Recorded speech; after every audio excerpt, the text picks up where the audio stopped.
2026년 2월 8일 산인교회 주일 예배 사도신경하심으로 우리의 신앙을 하나님께 고백함으로 시작하도록 하겠습니다. 나는 전능하신 아버지 하나님 천지의 창조주를 믿습니다. 나는 그의 유일하신 아들 우리 주 예수 그리스도를 믿습니다. 그는 성령으로 잉태되어 동정녀 마리아에게서 나시고 본디오 빌라도에게 고난을 받아 십자가에 못 박혀 죽으시고 장서된 지 사흘 만에 죽은 자 가운데서 다시 살아나셨으며 하늘에 오르시어 전능하신 아버지 하나님 우편에 앉아 계시다가 거기로부터 살아있는 자와 죽은 자를 심판하러 오십니다. 나는 성령을 믿으며 거룩한 공교회와 성도의 교제와 죄를 용서받는 것과 몸의 부활과 영생을 믿습니다. 아멘. 이 시간 우리가 함께 하나님의 이름을 찬양하기 원합니다. 이 시간 우리가 하나님을 예배하기 위해 이 자리에 모였습니다. 가정에서 예배하기 때문에 큰 소리로 찬양하기는 어렵지만 우리의 진실한 고백과 간절한 심령으로 함께 하나님을 찬양하며 나아가겠습니다. 아멘. 네, 저희가 함께 찬양하며 나아가겠습니다.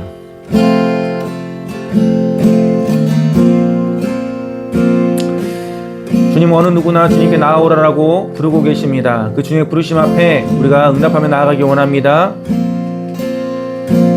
슬픈 마음이 있는 자 몸과 영혼 병든 자 누구든지 부르시오 예수 이름 부르시오 그 이름을 믿는 자 그 이름을 부르는 자 그가 어떤 사람이든 그는 구원 얻으리. 우리 다시 한번 슬픈 마음 있는 자 슬픈 마음 있는 자 몸과 영혼 병든 자 누구든지 부르시오 예수 이름 부르시오 그 이름을 믿는 자 그 이름을 부르는 자 그가 어떤 사람이든 그는 주의 영광 보리라. 예수 예수 오 능력의 그 이름 예수 나 외쳐 부르네. 예수 예수 오 구원의 그 이름 예수 나 외쳐 부르네. 예수 그리스도. 우리 다시 한번 처음부터 함께 찬양하기 원합니다. 은과 금 내게 없으나 은과 금 내게 없으나 나 가진 건 너에게 주니 능력의 이름 예수라. 그 이름을 붙드시오 그 이름을 믿는 자 그 이름을 외치는 자 그가 어떤 사람이든 그는 주의 영광 보리라. 예수 예수 예수 오 의원의 그 이름 예수 나 외쳐 부르네. 예수 예수 예수 오 구원의 그 이름 예수 나 외쳐 부르네. 예수 그리스도. 우리에게 주신 영광의 이름 나 어찌 잠잠하리. 세상에 크게 외쳐 부르리. 나의 주 예수 그리스도. 우리에게 주신 영광의 이름 나 어찌 잠잠하리. 세상에 크게 외쳐 부르리. 나의 주 예수 그리스도. 예수 예수 오 능력의 그 이름 예수 나 외쳐 부르네.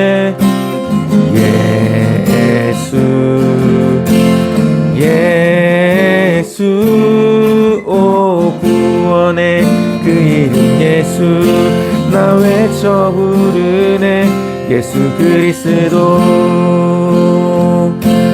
예수의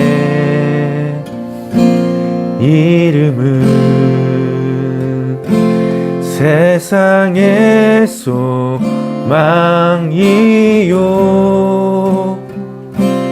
예수의 이름은 천국의 기쁨일세 예수의 이름은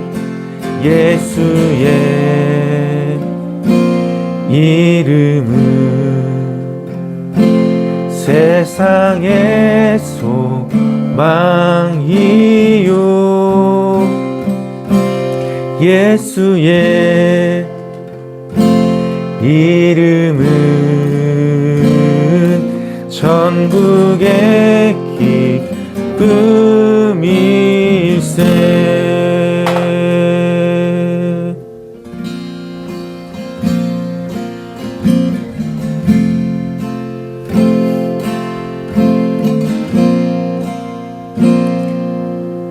내가 소망하는 아버지 나라 주님 오시는 그날 완성되리 우린 고대하네 주님 오시는 그날을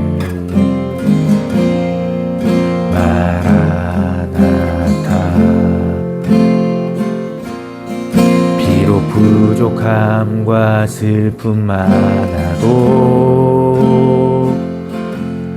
주를 알아갈 때 참 만족 있네 우린 기대하네 주님 오시는 그날을 마라나타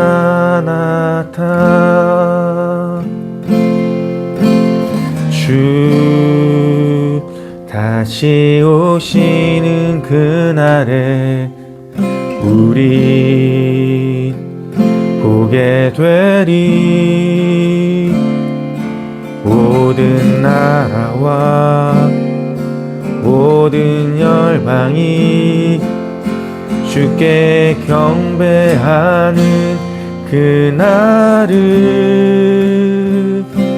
주님의 뜻이 하늘에 이루어지듯 이 땅에 이루어지는 그날 모든 아픔 모든 눈물 모두 씻겨지리 부활의 영광 이 땅에 이루어질 때 새 노래로 찬양하리라 주를 향한 주를 위한 승리의 노래를 선포하리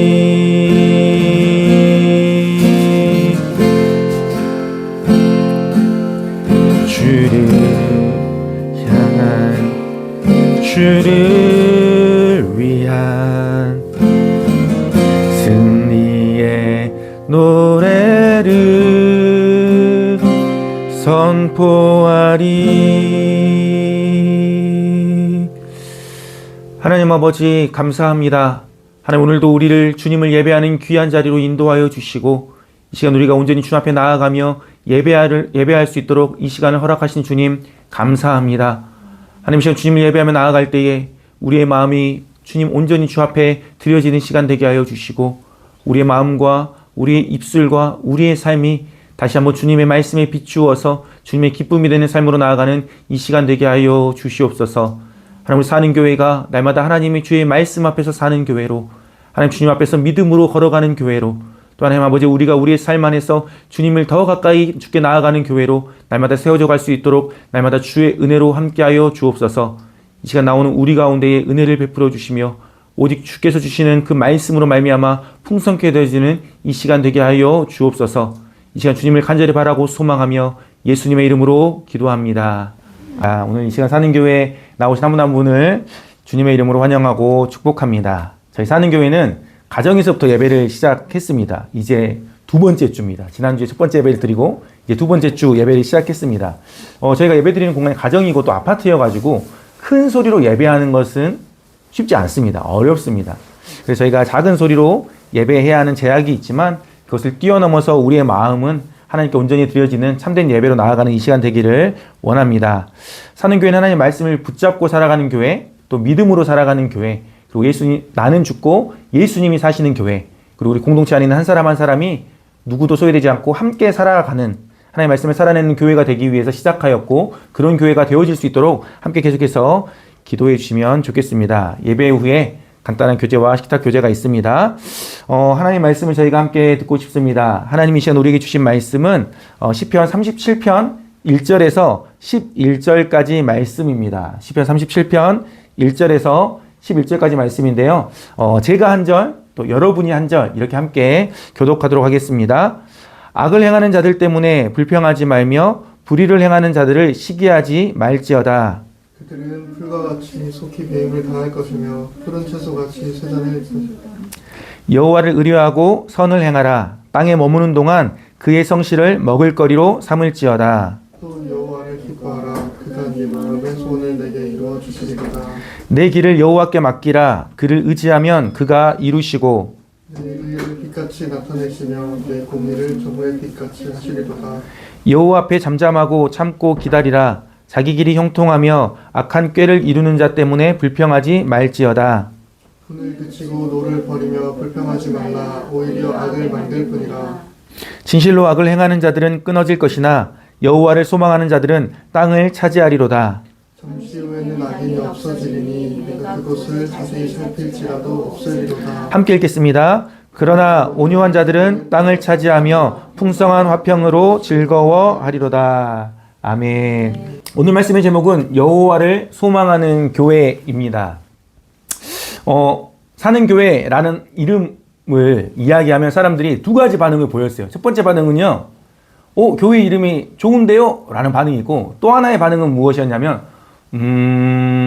그런데 좀 약간 무언가 기존에 있는 우리에게 익숙한 교회 이름과는 달라서 조금은 어색하기도 하고, 왜 이름이 사는 교회냐라고 물어보는 두 가지 반응이 있었습니다. 오늘 이 말씀은요, 우리 사는 교회가 어떤 교회인가, 사는 교회는 어떤 교회가 되기 위해서 이 걸음을 시작하게 되었는가에 대한 말씀을 함께 나누고자 합니다. 오늘 우리가 조금 전에 함께 읽었던 시편 37편 1절에서 11절까지 말씀 중에서 특별히 3절에서 6절까지의 말씀을요, 이 사는 교회의 약속의 말씀으로 받았습니다. 하나님이 이런 교회를 원하시는구나. 하나님이 이 땅에 많은 성도들 중에, 많은 교회들 중에 이런 교회가 있기를 원하시는구나 라고 하는 그 생각으로 이 교회가 시작되었습니다. 특별히 그 가운데 5절 말씀을 보면 내 길을 여호와께 맡기라 라고 하는 말씀, 이 말씀으로 우리 교회를 부르셨다라고 믿습니다. 그리고 우리 한 사람 한 사람을, 그리스도인들을 동일하게 너의 길을 여호와께 맡기라 라고 말씀하고 계신다라고 믿습니다. 사는 교회는요, 어떤 교회냐면요, 여호와 하나님께 나의 길을 맡기는 교회입니다.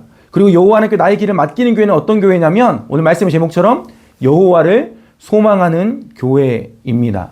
시편 37편 위에 표제라는 게 있습니다. 시편은 표제라는 게 있는데 이게 누구의 시인지, 혹은 어떤 장단에 맞췄는지, 혹은 어떤 때에 이 시를 지었는지에 대해서 가르쳐주고 있는데, 시편 37편의 표제를 보면요, 다윗의 시라고 되어 있습니다. 그러니까 시편 37편을 읽는 사람들로 하여금 이 시가 누구의 시다? 다윗의 시다. 다윗이라는 사람이 이 시를 지었다라고 하는 것을 보여주고 있습니다. 그렇다면 시편 37편은요, 다윗이 쓴 시인데 다윗이 그의 인생 어느 때에 쓴 시일까요? 초등학교 때 쓴 시가 있고, 고등학교 때 쓴 시가 있고, 30살쯤 되었을 때 쓴 시가 있고, 한 60쯤 되었을 때 쓴 시가 있고, 마지막에 80평생을 살았다면 그 마지막 때 쓴 시가 다를 거잖아요. 그럼 다윗이 초등학생 때 쓴 시인가? 고등학생 때 쓴 시인가? 결혼을 하고 나서 쓴 시인가? 아니면 인생의 마지막에 쓴 시인가를 알려줄 수 있는 그런 게 어딘가에는 숨겨져 있다라고 하는 겁니다. 시편 37편의 말씀을 보면요, 다윗이 인생의 전반부에 쓴 시가 아니라 이 다윗이 어느 정도 인생을 살고 난 다음에 이 시를 썼겠구나 라고 짐작할 수 있는데, 특별히 25절 말씀을 보면요, 이 시가 다윗의 인생의 후반부 노년의 때에 쓴 시라는 것을 우리가 짐작할 수 있게 해줍니다. 저희가 한번 말씀 읽어볼까요? 시작. 내가 어려서부터 늙기까지 의인이 버림을 당하거나 그의 자손이 걸식함을 보지 못하였도다.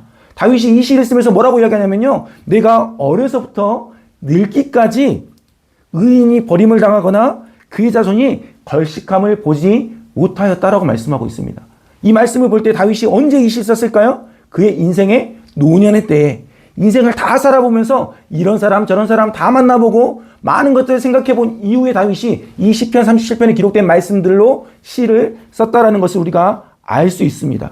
이 시가 누구의 시라고 했죠? 계속해서 말씀한 것처럼 다윗의 시입니다.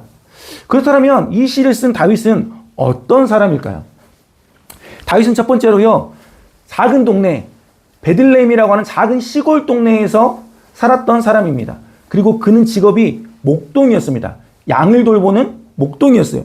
그가 양떼를 먹이기 위해서 풀밭을 찾아다니면서 어린 시절 막 돌아다녔을 거 아니에요. 그럼 다윗이 혼자 양을 돌보지 않았을 거예요. 이웃들과 함께 우리 동네에 있는 또 다른 목자 삼촌, 목자 형들과 함께 양을 돌보면서 그 사람들과 이야기했을 거예요.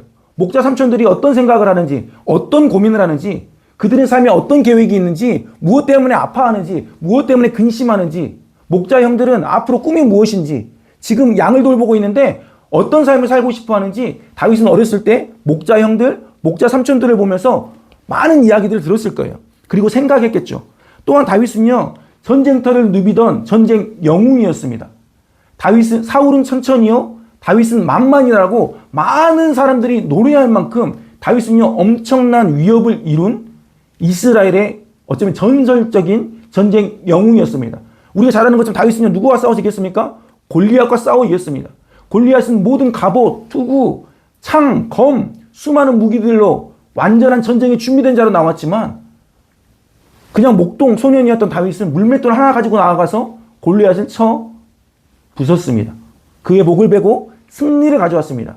그게 다윗의 전쟁의 끝이 아니라 수많은 전쟁터에 나아갔고 그 전쟁터에서 다윗은요, 승리했습니다. 다윗은 뿐만 아니라 사울 왕의 신하였습니다. 다윗은 충직한 신하였습니다. 신하들과 함께 했었겠죠. 자기와 같은 사울의 신하들이 어떤 생각을 하는지, 그들은 신하로서 어떻게 세상을 살아가고 있는지, 그들이 사울을 섬기면서 사울 왕의 신하로서 어떤 것을 얻고 싶어 하는지 보았겠죠. 또한 다윗은요, 사울의 딸 미갈과 결혼한 사울 왕의 누구였죠? 사위였습니다. 그렇기 때문에 왕의 가문의 가족으로서 어떤 생각을 하는지, 어떤 삶을 살아가는지, 그들의 인생의 목표는 무엇인지, 그들이 무엇을 이루고자 하는지 그는 왕의 가문에 들어가서 그런 것들을 보고 듣고 생각했을 것입니다. 그리고 마지막으로 다윗은 누구였습니까? 이스라엘의 왕이었습니다.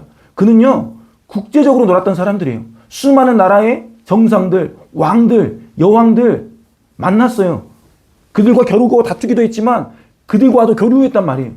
그는 이스라엘 내부의 사람들 뿐만 아니라 외부의 사람들 또한 무엇을 바라보며 살아가는지, 무엇을 가장 최고로 여기는지를 알았던 사람이에요. 그리고 이스라엘에서 살아가는 수많은 사람들 중에 누구나 다윗과 함께하고 싶었겠죠. 다윗 왕 옆에 그 자리에 내가 설 수 있으면 좋겠다. 얼마나 많은 신하들이 찾아와 아부했겠습니까? 어떤 정말 충직한 신하들은 얼마나 다윗에게 나와서 끝까지 그의 생명을 지키며 걸어서 다윗을 지키고자 했겠습니까?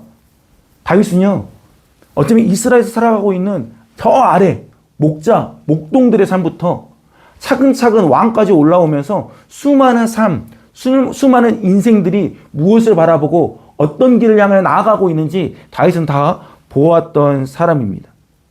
다윗은 이스라엘의 목동으로서, 군사로서, 이스라엘의 왕으로서 수많은 사람들의 삶을 다 지켜본 이후에 이야기하고 있는 겁니다. 그런 다윗이 오늘 20편 37편에서는 그런데 악인들의 번영, 악한 사람들이 잘 사는 거예요. 악한 사람이 참 행복한 것 같은 거예요. 악한 사람들만 잘 되는 것 같은 거예요. 약하게 사는 사람들이 성공하는 것 같은 거예요. 그런 사람들을 바라보면서 불평하고 불만하고 분노가 일어나는 그 사람들을 향하여서 이 시편 37편의 시로 갑하고 있습니다. 어떻게 이럴 수가 있습니까? 어떻게 이런 일들이 일어날 수 있습니까? 왜 악인들이 이렇게 떵떵거리며 잘 살고 있습니까? 라고 소리치는 자들을 향하여, 그런 마음을 품고 있는 자들을 향하여 다윗이 권면하고 있는 말씀이 오늘 시편 37편입니다. 다윗은 시편 37편에서 이렇게 이야기합니다. 악인의 형통은 아침에 잠깐 푸르다가 저녁에 시들어버리는 풀과 같은 것이지만 의인은 잠시 잠깐 고난당하는 일이 있기는 할지라도 하나님이 반드시 그의 손을 붙잡아 일으켜 세워 주실 것이니 낭망하지 말라라고 다윗은 권면하고 있습니다. 시편 37편의 말씀을 보면요, 대조에서 이야기하고 있는 그룹이 있습니다. 두 그룹을요 대조에서 보여주고 있어요. 첫 번째는 무엇이냐면 악을 행하는 자들입니다. 불의를 행하는 자들이에요. 또 하나의 그룹은요, 여호와를 소망하는 자들, 그리고 온유한 자들이에요. 그냥 이 두 그룹을 보여주는 거예요. 악한 일을 행하는 자들, 그리고 여호와를 소망하는 자들, 이 두 그룹을 대조해서 보여주면서 이야기합니다. 여러분, 이 두 그룹을 대조해서 보여주면서 말하고 있는 대상은 하나입니다. 두 그룹을 대조해서 보여주면서 내 이야기를 들으라 라고 하면서 이 시편 30편의 말씀을 들으라고 하는 그 대상은요 하나예요. 누구냐면 아까 앞서 말했던 불평하고 있는 사람들이에요. 불만을 갖고 있는 사람들이에요. 그들을 바라보면서 시기하고 있는 사람들이에요. 야, 이 두 그룹 내가 보여주잖아. 이 두 그룹을 봐봐. 이 두 그룹을 보는데 그들은 그렇지 않아. 곧 끝날 거야 라고 하면서 불평하지 마, 시기하지 마 라고 이야기합니다. 여러분, 불평의 히브리어는요 하라라고 하는 단어인데요, 이 하라라고 하는 이 단어의 뜻은 무엇이냐면 타다, 열을 내다, 불타오르다, 불이 붙다와 같은 뜻을 갖고 있어요. 근데 이 하라라고 하는 이 단어의 어근을 보면요 빨갛게 타다라고 하는 거예요. 그러니까 불평하지 마라고 말 다윗은 뭐라고 하냐면, 야, 니들 왜 얼굴이 막 빨개지도록 불평하고 불만을 토로하고 시기하고 있어? 왜 분노하고 있냐? 그렇게 하지 마라고 이야기하는 겁니다. 여러분, 다윗도 똑같은 사람들을 보고 있잖아요. 다윗도 똑같은 그들의 성공을 보고 있잖아요. 그런 다윗은 어떻게 이런 관점을 갖게 되었을까요? 시편 37편 12절부터 13절 말씀을 저희가 함께 읽겠습니다. 함께 읽겠습니다. 악인이 치기를 꾀하고 그를 향하여 그의 일을 받은도다.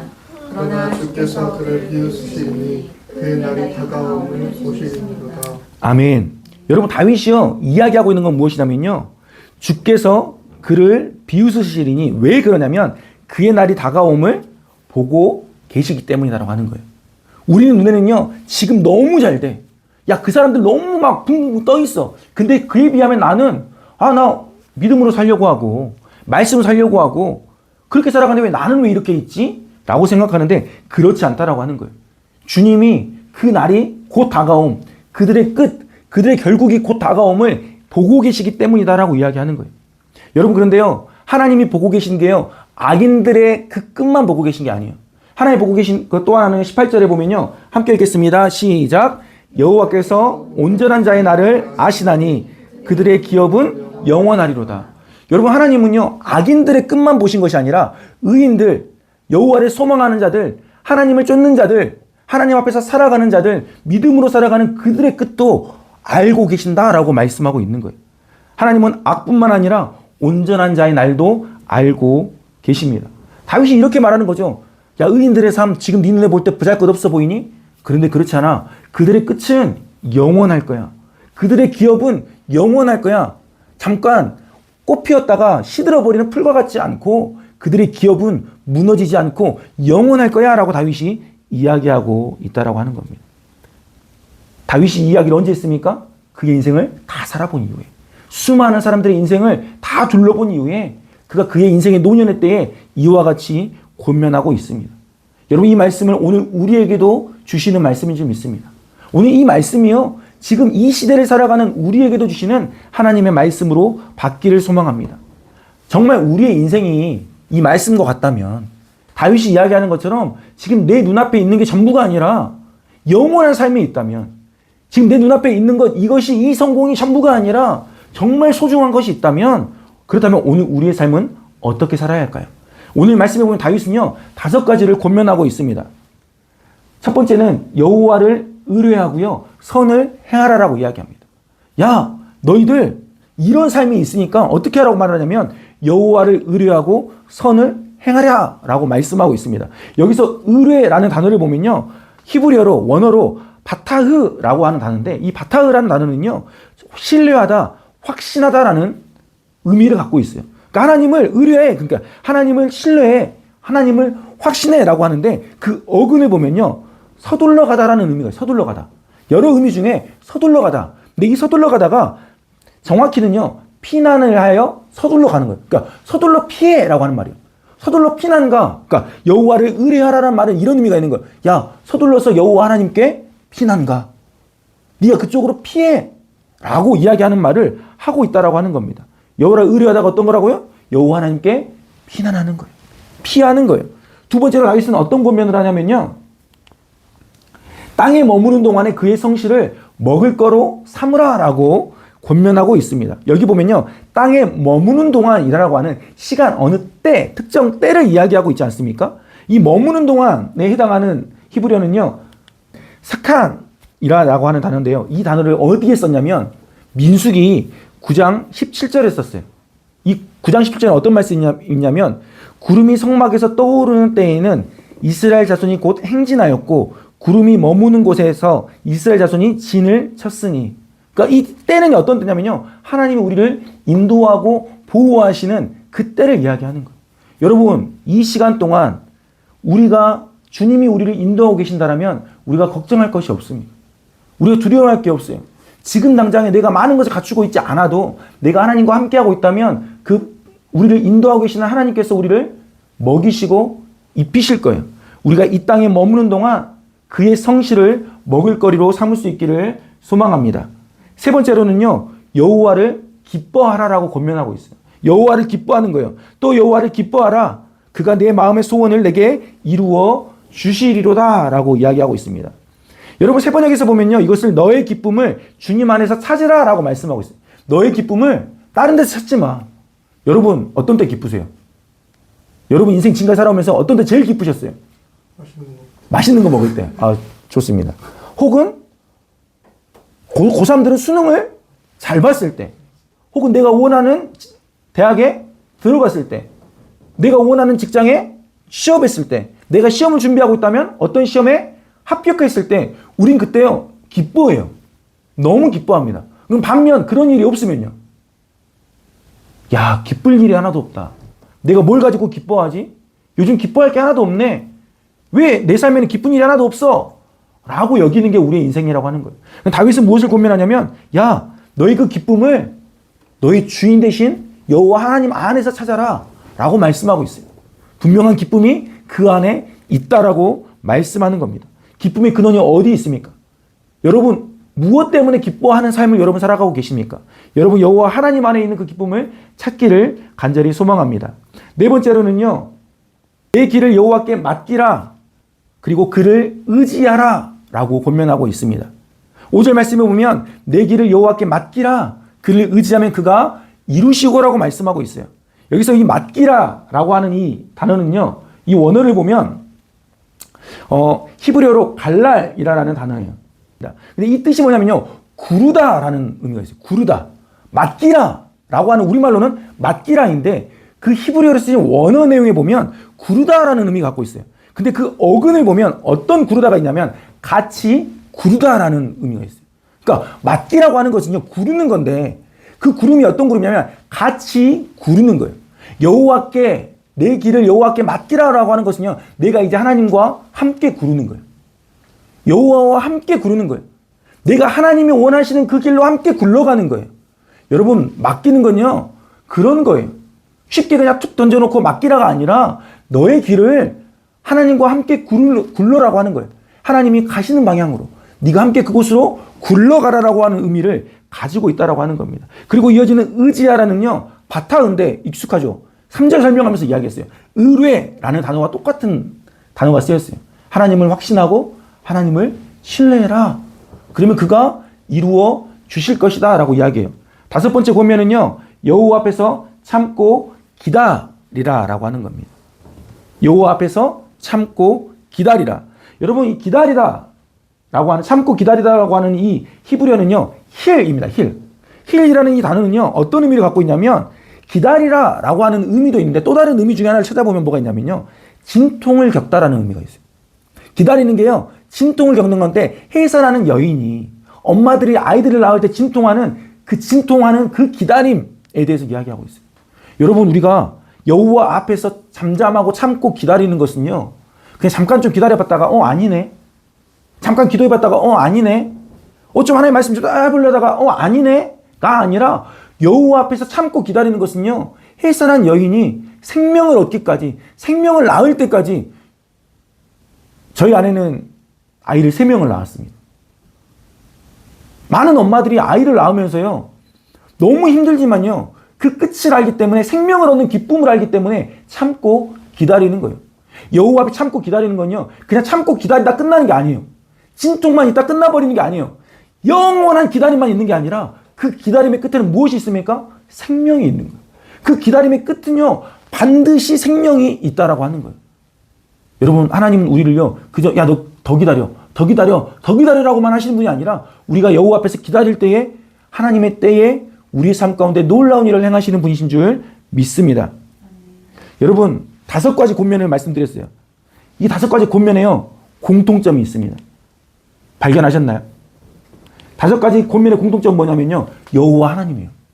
그 5가지 권면에요. 다른 이야기만 많지 않아요. 너 이렇게만 있는 게 아니라 여호와를 의뢰하고 그의 성실을 먹일 거리로 삼고 또 여호와를 기뻐하고 여호와께 맡기고 그를 의지하고 여호와 앞에 잠잠하고 참고 기다리고 모든 것의 출발이 하나님이고 그 마지막이 하나님이신 것을 이야기하고 있어요. 2번째는요. 신뢰입니다. 확신에 관한 거예요. 5가지 권면은요. 의뢰하고 맡기고 의지하고 이루어 주시고 참고 기다리는 이것들은요. 하나님을 향한 신뢰와 확신을 기반으로 합니다. 그것이 없으면 할 수 없어요. 그런데 그렇게 하나님을 신뢰하라라고 말씀하고 있습니다. 지금 너의 눈에 볼 때 그들이 잘 되는 것 같이 악한 자들이 떵떵거리는 세상 같지? 근데 그렇지 않아. 곧 하나님의 때 하나님의 날이 올 것이며 그때에 진짜 하나님의 놀라운 은혜와 복 가운데 있는 사람들이 있다라고 하는 것을 말씀하고 있습니다. 여러분 여호와를 소망하는 자들에 대해서 이야기하고 싶습니다. 여러분 저희가 9절 말씀을 함께 읽겠습니다. 진실로 악을 행하는 자들은 끊어질 것이나 여호와를 소망하는 자들은 땅을 차지하리로다. 아멘. 여러분 여호와를 소망하는 자들에서 이 소망하는 자들에 대한 히브리어가요. 카바라고 하는 단어입니다. 카바. 근데 이건요 어떤 의미를 갖고 있냐면 함께 묶다. 근데 함께 묶는데 어떻게 묶는다고요? 꼬아서 함께 묶는 거예요. 여러분 하나님을 소망한다. 여러분 너무 추상적인 단어 같죠? 야 하나님을 소망해. 너의 소망을 하나님께 둬. 막 이런 말씀들이 많은데 하나님을 소망한다. 내가 여호와를 소망하는 자들이다라는 말은 어떤 말이냐면요. 내가 하나님과 꼬아서 꽁꽁 묶이는 거예요. 누구에게? 하나님께 묶이는 거예요. 내가 하나님을 소망한다는 것은요. 이제 하나님께 묶여버리는 거예요. 하나님과 함께 하는 것을 이야기하는 거예요. 여러분 아까 맡기다라는 말이 어떤 의미가 있다고 했어요? 맡기다. 구르다라는 말이 있어요. 구르다. 어떻게? 함께 구르다. 여러분 여호와를 소망하는 자들은요. 함께 여호와 하나님께 묶인 자들이고 함께 구른 자들이에요. 그렇다면 여호와를 소망하는 교회는 어떤 교회일까요? 여호와를 소망하는 교회는요. 하나님과 함께 묶여서 하나님과 함께 구르는 교회인 거예요. 내 마음대로 우리가 하고 싶은 거 내가 좋아하는 거 우리가 할 수 있는 거 우리가 잘할 수 있는 게 아니라 정말 하나님과 함께 묶여서 하나님과 함께 구르는 하나님이 원하시는 방향대로 함께 굴러가는 교회가 바로 여호와를 소망하는 교회인 줄 믿습니다. 우리 사는 교회는요. 이런 교회 되고 싶습니다. 이런 교회 되고 싶어요. 만약 목사님 제가 이거 잘하니까 목사님 이거 해보세요. 아니요. 저는 그런 달란트나 은사가 없어요. 목사님 그런 거 잘 못하시잖아요. 근데 하나님이 그쪽으로 구르라고 하시면 굴러가는 거예요. 왜? 하나님과 꽁꽁 묶여 있으니까. 하나님이 구르시는 방향 그대로 함께 굴러가는 그런 교회 되고 싶습니다. 여러분 이 땅을 살아가는 동안 주께서 우리에게 허락하신 그 인생의 시간 동안 우리가 하나님께서 부르시기까지 다른 것에 묶이지 않았으면 좋겠어요. 다른 것에 묶여져서 그게 굴러가는 대로 나도 묶여 있으니까 굴러가는 내가 그것에 맡겼기 때문에, 내 삶이 그것에 맡겼기 때문에 그것이 굴러가는 대로 굴러가는 것이 아니라 내 삶은 누구에게 맡겨요? 여호와 하나님께 맡겼기 때문에 하나님과 함께 묶여있고 함께 굴러가는 여호와를 소망하는 교회, 여호와를 소망하는 모든 성도들 될 수 있기를 예수님의 이름으로 축복합니다. 그런데 우리는 여호와 하나님을 소망한다 하면서도 불평이 많아요. 그렇죠. 저도 그래요. 얼마나 많은 불평과 불만들이 있는지 모르겠어요. 근데 하나님은 그런 우리를 아시는 것 같아요. 하나님의 말씀을 찾고 하나님께 소망을 둔다고 말하고 많은 고백들을 하지만 여전히 우리 삶에 많은 불평과 이런 것들이 있는 줄 하나님이 아시는 것 같아요. 오늘 말씀을 보면요, 계속해서 반복하는 게 뭐냐면요, 불평하지 마, 불평하지 마, 분노하지 마, 시기하지 마, 또 불평하지 마. 다윗의 입술을 통해서, 다윗의 고백을 통해서 하나님 계속해서 말씀하고 있습니다. 하나님은 우리가 왜 불평하는지, 우리가 왜 다른 것들과 우리를 비교하는지도 아십니다. 그런데 다윗은요, 그냥 단지 불평하지 마세요 라고만 말하는 것이 아니라 우리에게 묻고 있어요. 너는 지금 무엇을 보고 있느냐? 여러분, 우리의 많은 불평은요, 누군가와 비교 때문이에요. 우리에게 불평이 있는 이유는요, 누군가와 무엇인가와 비교했기 때문이야. 지금 이것으로 충분할 수 있거든요. 이것으로 너무 행복한데 다른 사람을 보니까 불평이 생기는 거예요. 지금 내 삶에 아무 문제가 없었는데 저 사람을 보니까, 저기를 보니까 불평이 생기는 거예요. 근데 그렇지 않다라고 하는 거예요. 불평은요, 우리 상황 때문이 아니라 우리 시선이 머무는 지점 때문에 생기는 겁니다. 불평할 만한 상황이 있었기 때문에 불평한 게 아니고요, 우리 시선이요, 다른 것을 바라보기 때문에 불평이 쏟아져 나온다라고 하는 겁니다. 우리는 악인의 현재를 보고 불평하지만 하나님은 그의 인생의 끝을 보고 계시는 거예요. 우리는 지금 그것을 바라보면서 마음이 자꾸 흔들리지만 다윗은요, 그 끝을 보면서 이렇게 이야기하는 거예요. 내가 어려서부터 늙기까지 보았는데 그 결국이 다르더라. 악인들과 여호와를 소망하는 자들의 그 삶의 결국이, 그 끝이 다르더라 라고 말씀하고 있는 겁니다. 그들은 배임을 당하고 쇠잔해지고 끊어지고 없어지고 자세히 살펴도 아예 없어지는 그런 상황 가운데 있게 될 것이라고 하는 거예요. 우리는 스스로에게 물어봐야 돼요. 내가 지금 혹시 불평하고 있다면, 내가 분노하고 있다면 정말 그 악한 사람들 때문인가? 아니면 그들이 갖고 있는 거 지금 내 손에 없기 때문인가? 그들이 악한 것 때문에, 악한 자들 때문에, 그 악행 때문에 내가 분노하고 있는가? 아니면 그들은 이만큼 가지고 있는데 그들이 가지고 있는 이만큼이 내게 없어서인가?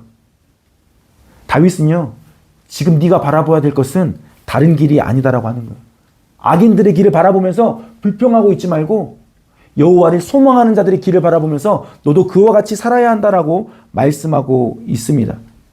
불평을 멈추라, 여기서 끝난 것이 아니라 우리를 더 높은 자리로 초대하고 있는데 너의 길을 여호와께 맡겨라. 네가 그렇게까지 살아가기를 원한다라고, 그리고 하나님이 너의 삶을 책임지시는 것을 보아라라고 다윗이 우리에게 말씀하고 있습니다. 우리가 여호와를 소망하는 교회가 되고자 한다면 우리는 다윗의 관점을 가져야 합니다. 노년의 다윗이 자기 인생을 다 산 이후에 고백하고 있는 고백을요, 우리도 다윗처럼 다윗을 본받아 우리 인생의 80이 되고 90이 되었을 때 나도 그때 가서 이런 고백해야지, 나도 그때는 이런 고백할 수 있을 거야. 아니요. 그때 가서 하는 것은 늦습니다. 지금, 오늘 우리가 이 말씀을 들은 이때에, 우리가 깨달은 이때에 우리는 다윗이 말하고 있는 그 삶을 살아가야 한다라고 하는 겁니다. 함께 13절 말씀과 18절 말씀을 다시 한번 읽어보겠습니다. 함께 읽겠습니다. 시작. 그러나 주께서 그를 비우시리니 그 날이 다가옴을 보시미로다. 여호와께서 온전한 자의 멸을 하시나니 그들의 기업은 영원하리로다. 아멘. 여러분, 여호와를 소망하는 교회는요, 영원을 바라보는 교회입니다. 여호와를 소망하는 교회는 영원을 바라보는 교회입니다. 여호와를 소망하는 교회는 이 땅이 전부인 것처럼 살지 않습니다. 그러나 이 땅을 다 버려버리고 사는 것도 아닙니다. 이 땅에 오늘 발을 딛고 살아가지만 우리의 시선을 영원에 두는 것입니다. 그것이 바로 여호와를 소망하는 교회입니다. 여러분 이런 말씀을 들을 때요. 우리 마음에 불현듯 드는 생각 하나가 있어요. 그러면서 두려움을 갖게 하는 생각 하나가 있어요. 그것은 뭐냐면요. 그러면 여호와를 소망하는 삶, 여호와를 소망하는 교회가 되려면 이 땅에 있는 것을 다 버리고 포기해야 되고 그냥 그저 밥만 먹으면 하나님의 나라만 바라보면서 살아야 하는가? 나는 그럼 이 땅에서 망하겠네? 나는 이 땅에서 정말 가난하게만 살겠네? 나는 이 땅에서 어떤 것도 이루지 못하겠네? 라고 하는 생각을 가지실지도 모르겠습니다. 그런데 오늘 37편을 다 읽어가면요. 그 말씀 가운데서 하나님이 참 많은 것들을 말씀해 주고 계시는데 23절에서 29절까지의 말씀만 저희가 더 한번 읽어보도록 하겠습니다. 네. 보이시나요? 네. 저희가 함께 23절부터 29절 말씀을요. 한 목소리로 함께 읽어보도록 하겠습니다. 시작. 여호와께서 사람의 걸음을 정하시고 그의 길을 기뻐하시나니 그는 넘어지나 아주 엎드러지지 아니함은 여호와께서 그의 손으로 붙드심이로다. 내가 어려서부터 늙기까지 의인이 버림을 당하거나 그의 자손이 걸식함을 보지 못하였도다. 그는 종일토록 은혜를 베풀어 꾸어주니 그의 자손이 복을 받는도다. 악에서 떠나 선을 행하라. 그리하면 영원히 살리니 여호와께서 정의를 사랑하시고 그의 성도를 버리지 아니하심이로다. 그들은 영원히 보호를 받으나 악인의 자손은 끊어지리로다. 의인이 땅을 차지하며 거기서 영원히 살리로다. 아멘. 하나님은 결코 이 땅에서 우리가 삶을 살아갈 때 우리를 내버려 두시는 분이 아닙니다. 야, 너에겐 영원한 나라가 있으니 이 땅에서 네가 살아가는 삶은 나는 관심 없다. 알아서 잘 살아봐. 라고 하는 태도로 내버려 두지 않으세요. 하나님은 우리의 걸음을 정하셨고 그 길을 기뻐하십니다. 우리가 넘어지면 내버려 두시는 것이 아니라 주의 손으로 붙드셔서 다시 우리를 일으켜 세워주십니다. 주께서는요, 그의 성도를요, 버리시지 않는다라고 말씀합니다. 늘 함께 하시며 보호해주고 계십니다. 가장 중요한 것은 무엇이냐면 하나님이 우리와 함께 하십니다. 사랑하는 여러분, 오늘 우리가 이 말씀을 고백하고 있는 다윗처럼 다윗의 관점을 가질 수 있기를 소망합니다. 우리가 그 관점을 가질 수 있다면 어떻게 그게 가능할까요? 우리가 다윗의 관점을 가질 수 있는 이유가 있는데 그것은 무엇이냐면 바로 다윗보다 더 먼 끝을 보신 분이 계시기 때문입니다.